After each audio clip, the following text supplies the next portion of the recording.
नाराज नेत्यांसोबत आता सुनेत्रा पवार बैठक घेणार असल्याचं कळतंय। 3 दिवसांपूर्वी देवगिरी बंगल्यावर एक बैठक झालेली आहे। सुनील तटकरे, प्रफुल्ल पटेल यांची उपस्थिती होती।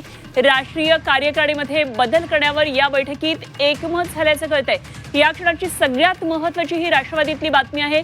राष्ट्रवादी काँग्रेस पक्षातील नाराज नेत्यांसोबत आता सुनेत्रा पवार यांची बैठक असणार आहे। या बैठकीमध्ये ही बैठक पार पडली आणि देवगिरी निवासस्थानी 3 दिवसांपूर्वी बैठक पार पडल्याची सूत्रांनी माहिती दिली आहे। सुनील तटकरे, प्रफुल्ल पटेल, पार्थ पवार आणि सुनेत्रा पवार उपस्थित होते। ते राष्ट्रीय कार्यकारिणीत बदल करण्याबाबत बैठकीत एकमत झाल्याची माहिती कळते आहे। आणि या संदर्भात आणखी माहिती जाणून घेऊया। आमच्या प्रतिनिधी सीमा आढे सध्या आपल्याबरोबर जोडल्या गेल्या। सीमा, सगळ्यात महत्त्वाचं म्हणजे राष्ट्रवादीमध्ये अंतर्गत काही बदल होतील असं एकंदरीत दिसतंय।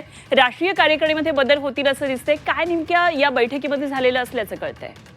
नक्कीच अनुपमा, आपण जर पाहिलं तर राष्ट्रवादीमध्ये सध्या वाद कार्यकारिणीवरूनच झाल्याचं पाहायला मिळत आहे।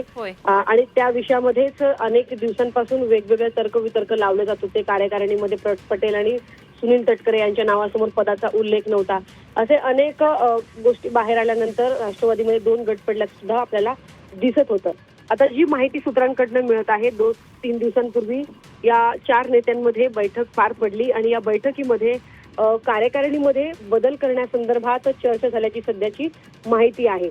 आधीची कार्यकारिणी जर आपण पाहिली तर त्याच्यामध्ये अनेक नवीन चेहऱ्यांना संधी देण्यात आलेली होती। त्यामुळे प्रफुल्ल पटेल, सुनील तटकरे हे तर नाराज होतेच, मात्र त्यांना सुद्धा कार्यकारिणीमध्ये डावलण्यात आलेला आहे का, हा एक प्रश्न उपस्थित केला जात होता।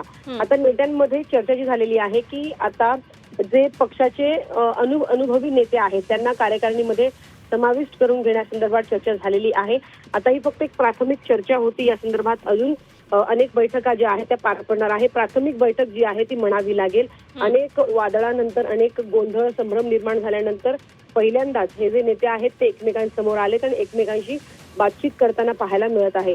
आता कशा पद्धतीनं कार्यकारिणीमध्ये बदल करण्यात येतात आणि कोणाकोणाला संधी देण्यात येते, कोणाच्या विश्वासातले नेत्यांना कार्यकारिणीमध्ये घेण्यात येतं, हे सुद्धा पाहणं महत्त्वाचं असणार आहे। अगदी खरे। आणि पार्थ पवार यांनी सांगितलं होतं काही तरुण नेते मंडळी त्यांना आता हवेत फळीमध्ये काम करणार आहे, त्यामुळे त्या दृष्टीनं काही बदल होतोय का, काही नवीन नावांची वर्णी येते का राष्ट्रीय कार्यकारिणीमध्ये, हे बघावं लागेल। सीमा, या सर्व घडामोडींवर जरूर लक्ष ठेवून राहा। वेळोवेळी आपण चर्चा करूया, आणखी ताजी माहिती जाणून घेत राहू।